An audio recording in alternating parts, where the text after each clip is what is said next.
if you're a storyteller of any kind, I definitely recommend you watch the TV series Adolescence on Netflix. Now, I may be a little bit behind on this curve. I just watched it recently, but it's a brilliant show. It's not very long, only about 5 or 6 episodes, maybe about an hour long each or so. But the reason I recommend it is because it's a brilliant example of really great storytelling in an unconventional way. Now, outside of any kind of plot or story, the production, the way that they filmed it, is one of the main reasons of why it's unconventional. And that's because each episode is filmed in one continuous take, right? There's no breaks, there's no cuts. It's one continuous take, which is incredibly difficult to achieve on its own. But not only do they achieve it, they also keep you intrigued, engrossed, captivated the entire time. So it clearly does not sacrifice or compromise the storytelling. In fact, I would say it enhances the emotional impact. And just thinking about all of the planning, all of the logistics, the coordination that had to take place to achieve this is mind-blowing. And then I think it relates to the storytelling because I would say, I would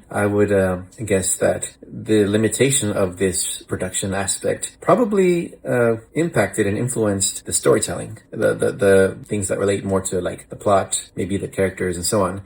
Because again, it goes against a lot of the typical conventions found in, Hollywood and typical Western storytelling, film and so on.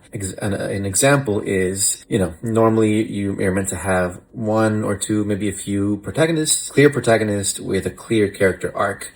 They grow, they change, and there's a resolution at the end. With this one, and without giving any story spoilers, you kind of start off with one protagonist, then you shift into the perspective of another, and then you shift back, and then you go into another character's perspective. So there's no clear main protagonist. You could argue that there's a few, but their arcs, although there is tension, of course, they have their stories, but I would say there's not really resolutions to these characters. But I think it adds to the emotional impact. And this is just another example of, rules are more like guidelines, and there are so many different, interesting, intriguing ways to tell a story. And this is one of them.